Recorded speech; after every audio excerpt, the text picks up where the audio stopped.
Welcome to the K in Clarity podcast. I'm the host, Mezue. During this episode, we're joined by Jennifer Johnson, founder and CEO of JennJ Health and Fitness. Jennifer Johnson has been instrumental in developing AI-driven digital health solutions for cancer care and patient empowerment within the health technology space. Drawing on over 15 years of experience in healthcare operations and her personal journey as a breast cancer survivor, Johnson launched Fitness Can, an innovative platform that leverages AI and data analytics to provide personalized fitness recommendations for breast cancer patients, integrating their treatment schedules and wearable data to improve both physical and mental well-being. Jennifer's expertise spans healthcare innovation, grant-funded startup strategy, and patient engagement. Her work bridges the gap between digital fitness and medical treatment, empowering patients with actionable insights and supporting healthcare providers in optimizing care plans.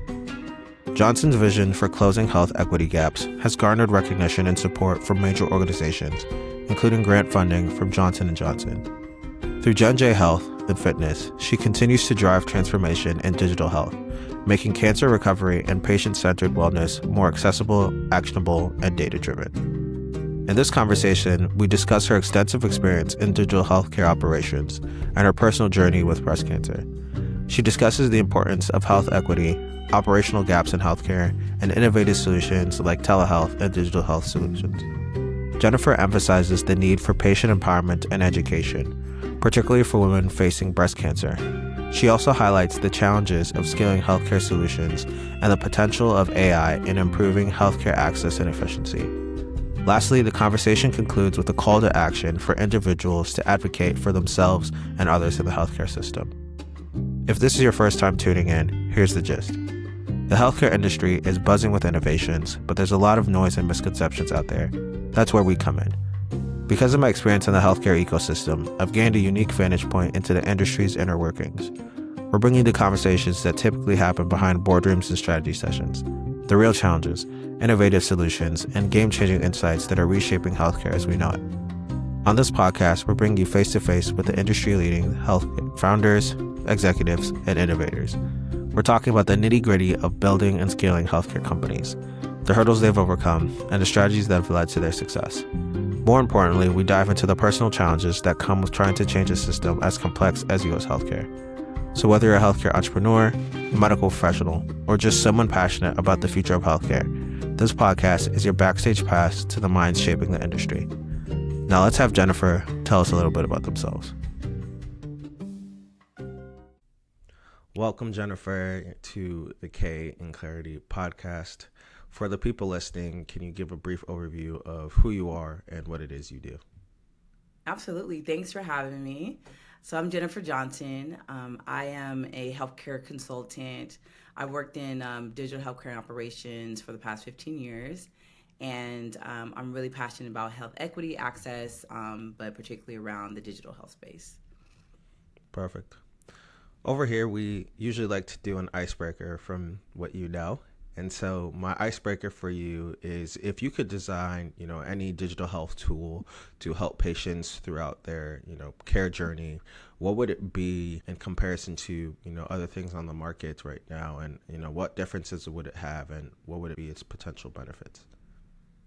That's a great question. I've had the pleasure of designing and helping to design several digital health tools throughout my career. But most recently, there's one particular project that I'm really excited about. I'm working on as a digital health solution called Fitness Can that really bridges the gap between the digital fitness tracking as well as the breast cancer journey for breast cancer patients. And what it does is it tracks those fitness metrics that we all know and love, like your activity levels, calories burned, heart rate, but it also has a component where it layer in the general activity like chemo, radiation, breast surgery, hormone replacement therapy, all those things into one place to really help the breast cancer patient as well as the healthcare system that they're working with, really help them to be healthiest and fittest and have the best outcomes throughout their healthcare journey. Mm-hmm. Yeah, I want to tie that back to, your operational experience. I know you had, a lot of time working in healthcare operations. And so From your experience, what do you see are the biggest operational gaps today? And additionally, how does that actually prevent people and navigating, complex care journeys? Can you speak about that? Yeah, so in my opinion, I think that, there's a lot of improvement that we can help with operations in healthcare, but one of the biggest I see is access. And some of that is, demographically, like having access to healthcare clinics.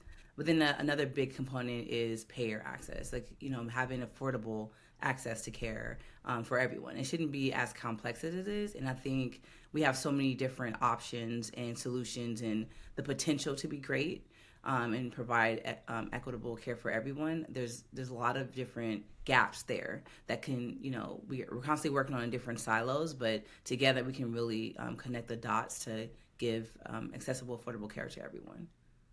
Yeah, I know access to care is something that people have repeatedly mentioned is a issue, right? Can you touch on why that is, and additionally, like maybe what are some innovative approaches that you're seeing that are actually helping solve this recurring problem? Yeah, for sure. So when I look at access, there's like the demographic piece. So there's just being close or having proximity to healthcare, whether it's like a clinic or emergency room or a an urgent care or whatever that is, like be able to have like that preventative care available, and that some of that, if you're in rural areas, you don't have that. If you're in some of the like even urban, more condensed areas, you might not have access because of language barriers or economic barriers. There's so many different issues, and one of the things that we're seeing a lot, and I've worked on recently, is like telehealth, like really connect to that. We saw over the COVID pandemic, a lot of like most of the population adapted quickly to some of the like the innovations when it comes like Zooming or having our elder patients and our family members connecting over FaceTime, et cetera, to connect with our loved ones when we couldn't do it in person. And that's also a way that now that we've come over that, we still have that comfort level there with that. Like you and I here today aren't in the same room, but we have the connection here, and being able to do that using healthcare like via telehealth can really bridge a lot of those gaps and really get to the people where they are in their homes or in small community centers or clinics to get that care to them where there may not be doctors or there may not be specialists, so you can at least have that consultation with them or that one-on-one connection with a physician or a clinician virtually. And then if they need to get somewhere sooner or be in person, that could be arranged later. But just having that for preventative care, I think it'd be we've seen over this past like few years just that kind of tick up, but then also the benefits of that across the board. I know, sometimes some experts also speak about, hey, telehealth can be, a solution. But, one of the things they also think about is, the challenge and access to potentially internet in certain areas, high speed internet as well. Maybe what are some thoughts that you have on that? Absolutely. That goes back to the access point. One of the things about the Affordable Care Act, it touches on things like that, like having access to like internet.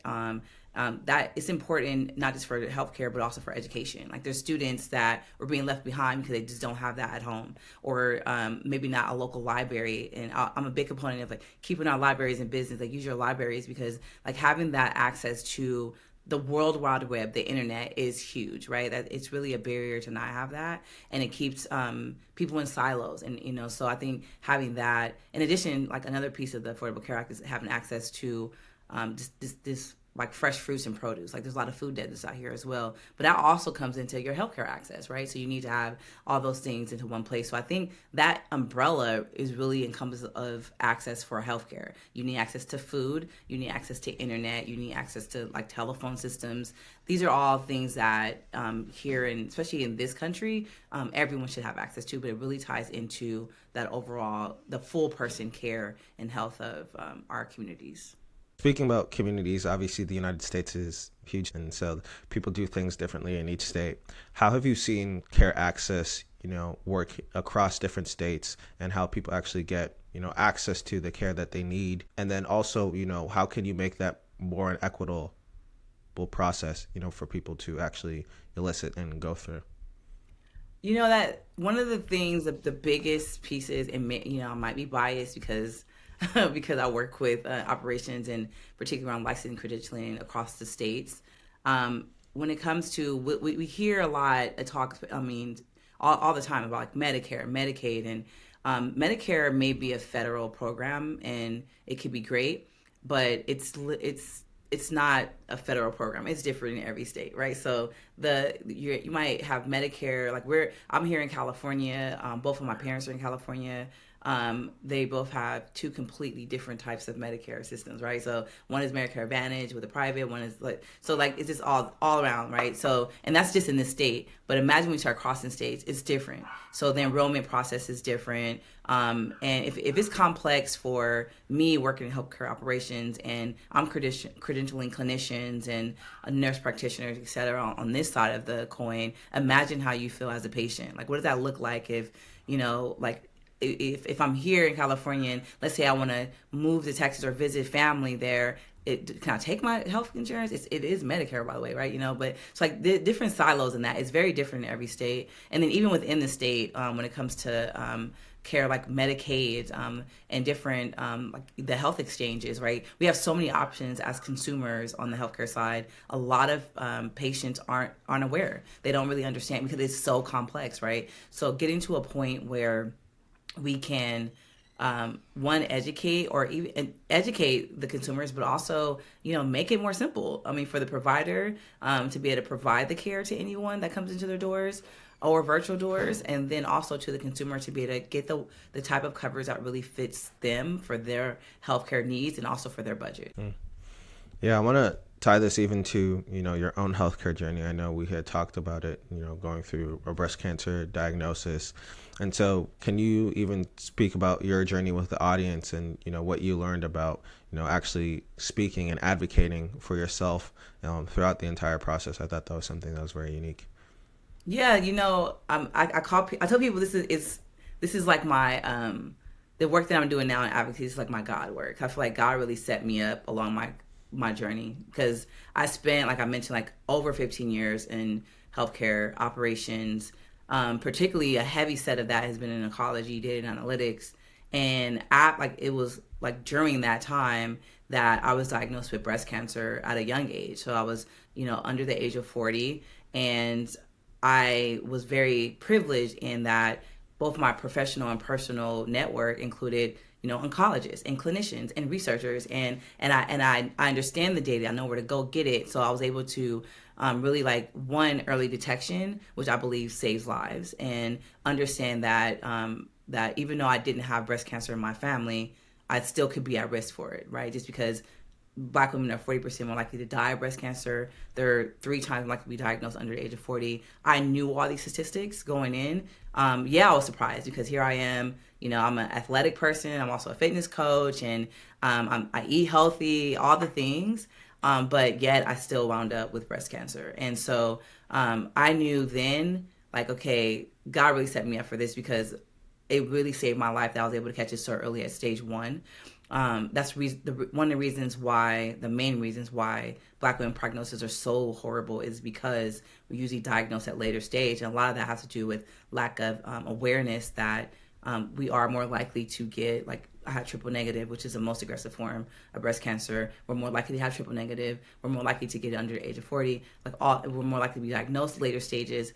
All these things are set up and stacked against us. So being able to get ahead of that was important for me. But I took that as God gave it to me because I was the one that can take it and really make a difference with it on the other side. So that's why I like to share my story now. I feel like it's my duty to, one, share that, but also educate those coming behind me. I have daughters that are college age, and they're also advocates and really getting out and like kind of telling the story.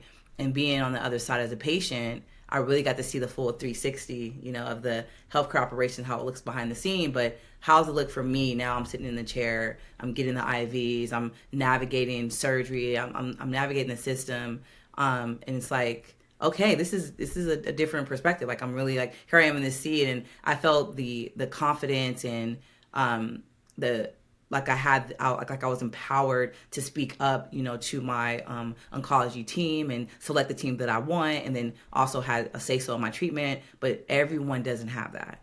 And so coming out on the other side of my diagnosis, now that, I'm free of cancer, I'm on the other side, I'm still, working back on my fitness goals, getting back up to where I was before. But now I'm like, okay, everyone should get to this point, and how do we get there? And I even I had issues, knowing everything I know about the system and how to navigate the healthcare system. I still had hurdles to jump through. So if someone who's been, working in the system, has a good network, I had really great insurance coverage, I had all the things, I still had some hurdles of getting through, like, the type of research and how do I get certain tests done and things like that. Imagine the person who has never, even thought about healthcare, or they were living a healthy, happy life like me, and then suddenly they have this new diagnosis. So being on the other side, for me, really, it now brings a different perspective and passion for the work that I do today. Well, that's beautiful, and I'm happy that you no longer have that cancer diagnosis. I think with your experience and everything that you see, what can, maybe other healthcare leaders, do to empower their patients to, feel confident as you did, while even going through the challenges? What can they do, I think that, make sure the patient feels heard. We just through like working in operations, understanding there's constraints. You don't have a lot of time with your oncologist. And so, like, knowing that you have to optimize that time. I think if our healthcare advocates and we have like nurse navigators that work with breast cancer patients, et cetera, like having them be equipped with, the checklist, like to really empower the patient to say, hey, bring a friend with you or a loved one to your appointment, record if necessary, take notes, ask questions.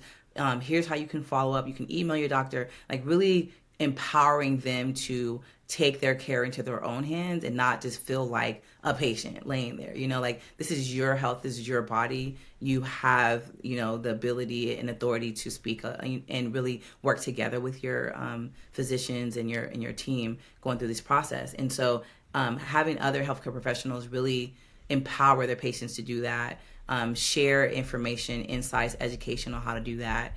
And having more advocates. I think we're seeing a lot more health advocates actually being a thing and being placed within health systems and clinics and communities to really help support this. And I think going forward, like, that's really how we're going to improve our health for each other and for ourselves overall.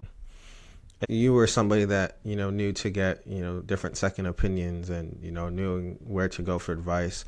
Maybe what other pieces of information do you have for patients, to be proactive throughout their journey?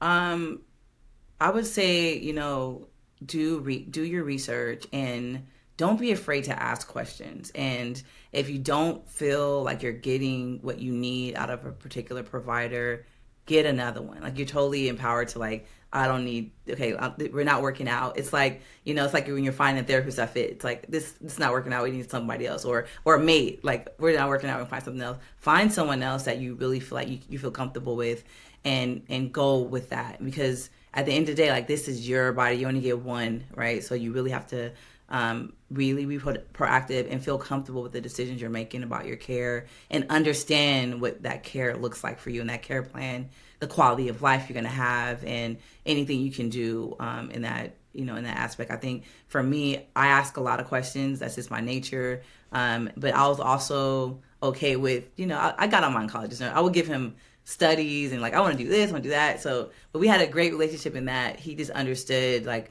she's gonna come to me with something today, and it's gonna be what it is. But I was comfortable in that, and I was comfortable with having to push back if I need to, and I think that's important. And if you're not, get someone to advocate for you that is comfortable doing that with you. That can be a loved one, it could be maybe an advocate that works with the health system you're in, etc. But have that support. Whether you're empowering yourself or get someone to kind of just be there with you to help navigate the system with you. Speaking on your journey as well, after everything that you had gone through, I know you transitioned into consulting and startup work. And so how did your own, personal experiences really affect, the work that you do in business and innovation and, trying to solve problems for people? Yeah, so going through this, I think here's the thing. The interesting part is like I was working for a large corporate organization, working with oncology data, and then I end up working for a startup. And within 4 months of that, I was diagnosed. So I didn't even get to even experience it like without chemo brain. It was really interesting. It was like I was 4 months in, and then here's this thing. And but it was the first time I've ever worked in a startup. And this is why I say like when I say this is like God's work, it's God's work, because like I would never like I was like, oh, let me try something new. And so I did it, and then my diagnosis hit, but I was still like pushing through, making sure I was delivering, because like I'm new to this world. I had to I had to make my mark in it, for like really building up something new, helping to build out this business, and navigate something that never was built before. And it was tough and it was hard, and I was going through my own health journey at the time, and it was like, okay, I did it. Right, I was able to go through chemo and help, launch this great healthcare startup brand, and improve access to all the things. And I remember thinking, like, would I ever do this again? And I was like, no, like, I'll probably no, I wouldn't. It's something I wouldn't raise my hand for it. And then when I finished with my own treatment, and like as I was going through treatment, I talked about the digital tool I built. I built that out, and I was like, this is starting to look like that. like wait a minute. But I really enjoy helping like ideas. Like I work with visionaries very well, so I really enjoy working with visionaries and like helping them to like bring that to fruition. Like, so I was like, okay, let me do a little bit of this, a little bit of that, as I navigate the next step in my career. And during that time is like when I really started delving into like being a founder myself, and only because I have to get this solution out, because I feel like it's my destiny to get done. So I was like, let me go ahead and do it. But it was something like I had to get over myself to do it. Like, no, that's not for me. I kept kind of pushing back, like, yeah, I don't know, but I'm like, you know what? No, I'm gonna stand in this. I'm gonna do it. I've done it for other people. I can do it for myself. So, so I still, even to this day, I still enjoy like just solving problems. I'm a problem solver, like working with visionaries, but like really leaning into like now that I have that 360, and I feel like I can be also the voice of the patient in a lot of rooms, especially when it comes to innovation. And there's so, like I mentioned, there's so many gaps of like where you can fix it at. I think being a consultant and working with startups that are very innovative is just really like, I feel like I'm putting, like, it's like, I'm putting a little bit of Band-Aid here, a little Band-Aid here. So I'm helping the solution a little bit, one problem at a time. You spoke about, the solution that you built, and I know that obviously came about due to you seeing the lack of, fitness solutions for oncology patients. Can you speak on it and, what the potential impacts you hope to have with it for those patients? Yeah, so as a fitness coach, like I was also a fitness coach. Like I teach my local gym a couple of classes a week, and one of the things that I was even perplexed about when I was going through treatment is I didn't even know how to coach myself through that. It's as a fitness coach, you know how to coach someone through an injury. Like they teach, you could train on that, like, how to help people that are, sedentary or, trying to start, mobility in different areas. But to go through chemo or radiation or hormone replacement therapy or surgery, I didn't know what to do with myself, but I was conditioned to like, I need to get out here and run and work out and lift and do all the things I normally do, but it wasn't possible. So when I asked my oncologist about it, I said, okay, this, I was like, I work out this many days a week. This, these are my metrics. And he was like, what are you talking about? But I was like, I just want to know, like, can I still work out? Can I still teach my classes? And he was like, I don't know, track it. And I'm like, okay. That's what I do. Data is what I do. I can do it. So it was like, I kind of felt like he was giving me busy work, but I was like, whatever, I'm gonna track it. So I would track it. So what I would do is like, I knew what my metrics were prior to getting chemo and radiation. Like, so for example, like if I'm like running like a steady state, my heart rate would be between like 150, 160 max.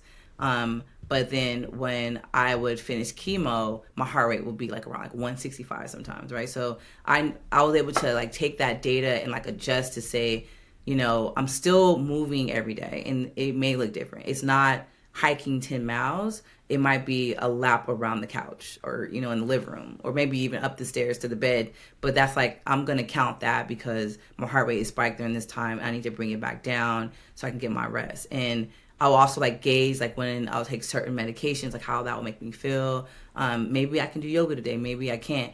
And then I would kind of journal that in a place. And then I had it in different spreadsheets, and I had all these different ways of like I was pulling my data in, and I would go to my appointments and come back to him and say, okay, this is what I've been doing, and this is what it looks like, and what's next, And he was like, oh, I don't know, this is interesting. So as I tracked it throughout my treatment, and even now after treatment, I look at my before, how am I now? Am I getting better? Am I, getting back on course, et cetera? And so being able to have a solution where all that is one place, like that's what I was looking for 4 years ago. Like that's why I built it. If I had it, like I was looking for this thing, it just didn't exist. So I kind of piecemealed it. Like basically this is what I do, like my everyday job, right? So it's like I piecemealed it together, but now I'm like, okay, this thing doesn't really exist out there. So let me design something, and working in different startups and consulting, I kind of gathered a lot of I guess I can say like little friends in the industry now, like, oh, you could design this, oh, you can make this, like let's get together and do this. And so like really like working like cross-functionally has really like lent me into that, like the window into like what teams that I need, like what type of people that I need and expertise do I need to get this thing to look how it does in my mind. And so that's pretty much how it was built out, and just like telling my story and like, knocking on those doors that like, hey, don't you do this? Yeah, let's look at this thing and help me out here. So kind of piecemealing together and creating, what is now Fitness Can. Beautiful. Speaking on things that don't exist, I know typical recommendations for, breast cancer, guidelines usually say, starting around 40, you want to start looking out for that. But I know the diagnosis for you was a little bit earlier. And so what changes could you make or, suggest when it comes down to screening and education and advocacy to really help the shape of things that are there, the way they are today, in healthcare? Yeah, this one's a tough one because it was just recently, probably like in the last like 5 or 7 years, reduced down to 40. It was like 50 before, and they tried to like kind of teeter it back and change it to not every year, like all the things. And I think I understand logistically why it's saying 40, but I also feel like there's a lot of misinformation and education around what that is. And when they say the recommendation is at 40, that's of normal risk, right? You're of normal risk for breast cancer. 40 is about right?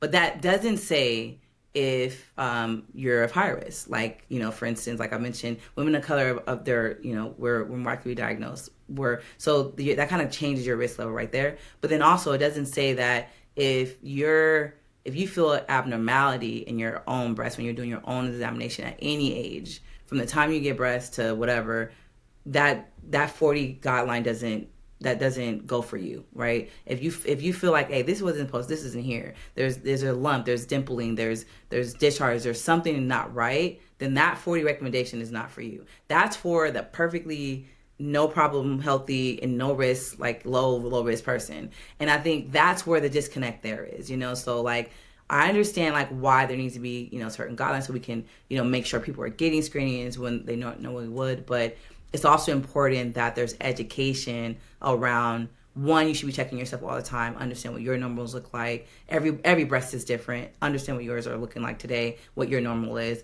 And then when there's an issue that's not normal for you, then you go regardless of what that is. And for me, that's why I went, because it's like, yeah, I'm not 40, but this is not supposed to be here. So let me go in and, act like I went to my primary care, and like she's like, what's going on? I'm like, this is not supposed to be here. That's all that's all I know. And she's like, well, we don't recommend till 40, but I'm like, yeah, but this isn't supposed to be here. So let's go ahead. And so we were able to get it. I was able to get in. The mammograms were like super backed up, but I was like, let me just go pop in and see if I can, slide in. And I was able to get in, and luckily I was able to get it done and get it caught very early. And even with that, like having also they were also able to determine I had dense breasts, which means that a regular mammogram is not really going to be able to see a lot. So now there's 3D mammograms. So I don't even go to the regular mammogram. I'll go straight to 3D because I have dense breasts. So not to even order those things. So I make sure I'm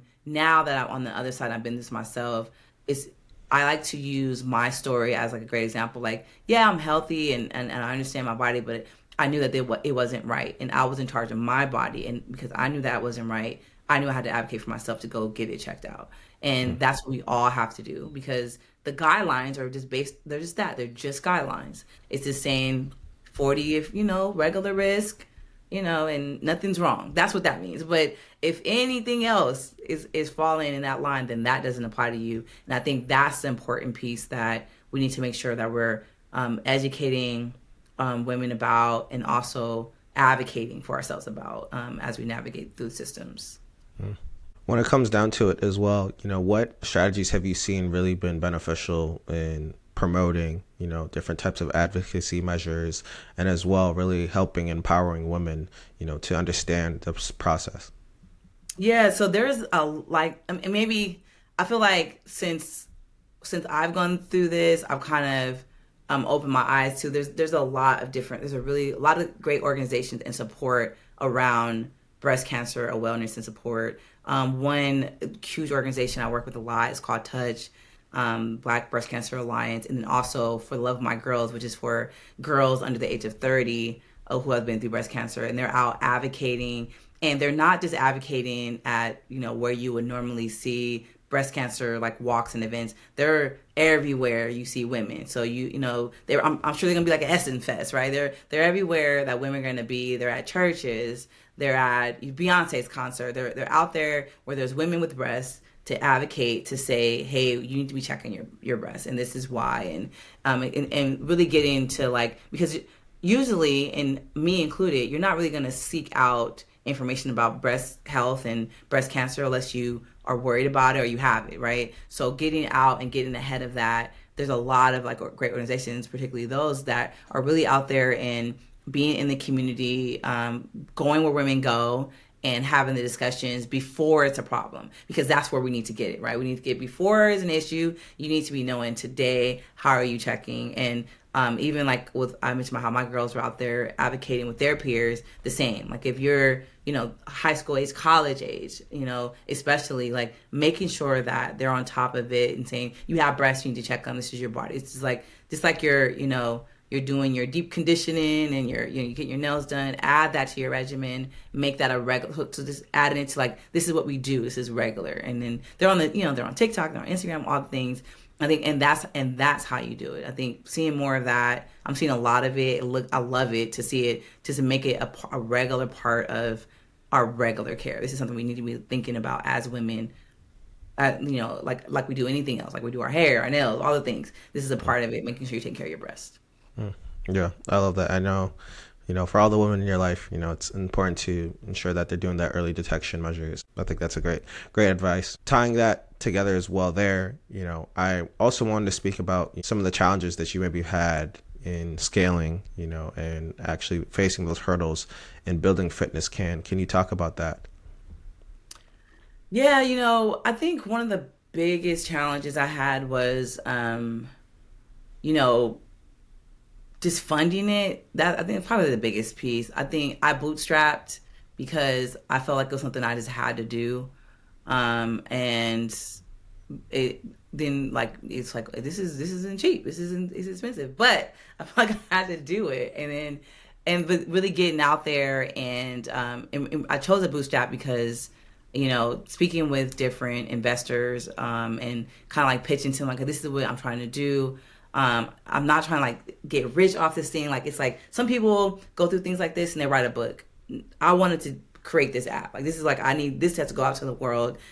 There has to be, it's for the greater good, all the things. But investors, they want to see money come back. And I'm that's not really what I'm not interested in. It's I really wanted to be designed so that it can, one, get in the hands of the breast cancer patient or a woman on hormone replacement therapy, get in their hands so they can use it and feel empowered to stay active and fit during their journey. But then there's the access piece, right? And like if I'm struggling to pay for co-pays, am I gonna be able to pay for this other thing? And so with that, I think that was like the biggest struggle, like really like identifying partnerships and support that believed in that mission, and the vision to, okay, we need to get this out to help improve like outcomes overall, and for women's health, but also for, you know, for breast cancer, but for also for women's health, because like hormone replacement therapy, there's women that can be on there for 10 plus years afterwards. Some will be on for like much longer than that. Some won't even have breast cancer but get hormone replacement therapy for menopause or perimenopause, etc. So there's all this that we have to now navigate. Like, this is not the regular cookie cutter stuff, especially when it comes to fitness. Like, how do I manage these two things? So really like identifying those partnerships and like how can we work together and really make this beneficial and get into the hands of the people who need to get hand of. So that was like probably the biggest part, and still is, honestly. Like, I'm having conversations all the time, and I can't. I'm not. You're not going to be a millionaire, but we're going to save a lot of people, and we're going to help a lot of people get healthy and fit. You know, so it's one of those conversations. But there are organizations that are interested in it, and even there's a, you know, a lot going on, like when the political climate and stuff like that, when it comes to like different grants and fundings and things like that. But in the end, we still need it, right? So it's like there's a lot of great people out here doing a lot of great work, and I think just being in the time that I spent like working with different startups and creating that network, that has helped me really get things off the ground. Just like tapping on shoulders and saying, hey, if you do this for me, I can do this. And, you know, we can help each other here and there. And like, it's really like, it's a mission, and it's really is truly mission driven, because if it's gotten this far just by, you know, people saying, hey, no, I really want to help do this. Like, 1 in 8 women will be diagnosed with breast cancer. We all know 8 women. There's someone in your life that can benefit from this.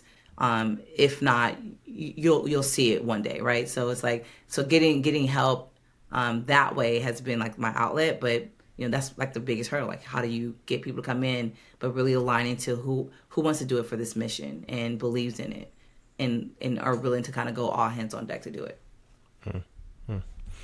That's amazing.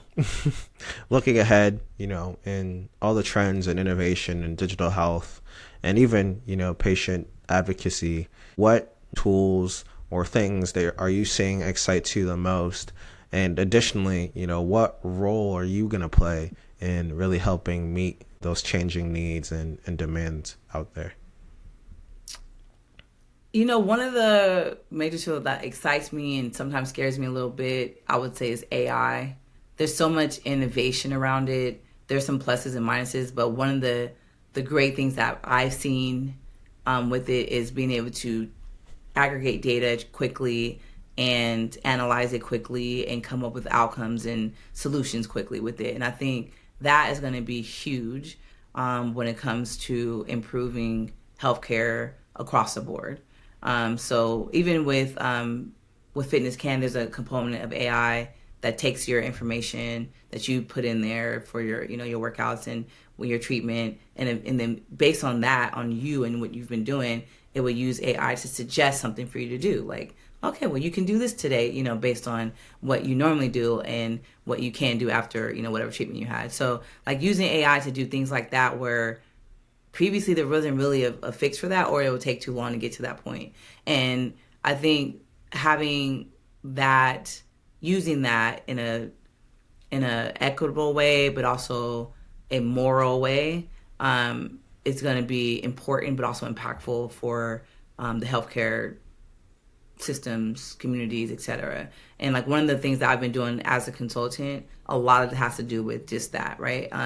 People hear the word AI and they're like, it can, you can go either way with it, but really let's just work on like automation and operational efficiency and using like AI to do that. And so that's a lot of the work I've been doing in this space, particularly working with healthcare systems, startups, and even larger systems to help them kind of like tackle different problems that they're having where automation can help, right? Or, you know, operationalizing something and using AI to help digitize something that maybe was super manual or took a lot of time away from time that a clinician can actually be with the patient. If they're spending extra time charting or like coding and understanding different pieces of the care that they're delivering, that's less time in front of the patient, listening to them, hearing them out, and having that bedside experience, right? So really taking AI to help automate some of those processes and like streamline those systems, and even from a consumer perspective, using AI to determine, how can I get the most affordable care and the best plan for me, and with all the different options out there, like what does that look like? So there's so many solutions that I think AI can be a great support system for, like really like not to take over it, but to support it and improve it in different ways, particularly around the operational flows and automation of some of the manual issues. Well, thank you for that. That was a wrap on our main questions. Now it's time for the lightning round, so I hope you're ready. Okay. So my first question for you, I know we touched on it a little bit, but what's maybe the most overlooked process, in healthcare advocacy, in today's healthcare system, and why is that? The most overlooked process, I would say, is empowerment or empowering patients where they are. I think the most effective advocate is someone who's been through it before, who looks like you, who you can relate to, and that's in the patient. So empowering the patients that come through our doors and have persevered and gone through things, empowering them to, get back to community or feel like they can actually get into the system and or help out others with advocacy. My next one for you is, what's the biggest barrier to equitable and affordable care for women with breast cancer? The biggest barrier to equitable and affordable care for women with breast cancer, or anybody really, in my opinion, is access. And whether that be geographical access or financially access or just educational, having it available to you. And today we should definitely be further along than where we are. So that is definitely the biggest barrier. And my last question for you is, what's something that gives you hope for the future of cancer care? I think something that gives me hope as a patient and someone who's worked in it, but most important, a patient, is the innovation. I've had the privilege of like really working a lot of startups and being here in San Francisco and Silicon Valley, there's tons, but just seeing the innovation and the passion around improving healthcare for all and the different ways that can happen, and there's so many different ways and outlets, and the enthusiasm that we're seeing about it, it really gives me hope and excitement for what's to come. There's so many things that I can't even fathom that can happen and be improved. I'm thinking like, we can just, there's so many ways to solve a problem, right? So many ways to, whatever I say, slice the pie, but there's so many ways to do it. But being able to see everyone, whether like really like all walks of life, actually step out and to be maybe founders or work with startups to help deliver these great innovative solutions and really bring their whole selves to work. That to me is like just like the key to like the kingdom, right? That's how we're gonna get there. That's how we're gonna get in, and seeing more of it, more enthusiasm there, and more push to like actually come to work with your whole self, but then dive into what your passion is. And in this space, there's been like just so much buzz around it. I'm really excited to see what's great is gonna come on the other side of it for sure, and in a short amount of time. Well, Jennifer, thank you for your time today on the K in Clarity podcast. Can you give the audience final time what your final thoughts are? Yes. So first of all, thanks for having me. But I just want to encourage everyone. One, if you're a woman, if you have breasts, check them because it's important.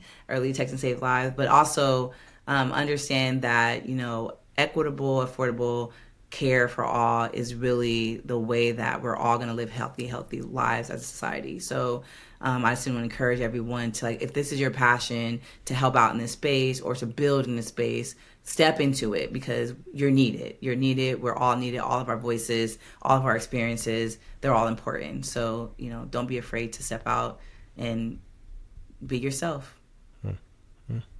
Well, again, thank you again for your time, Jennifer.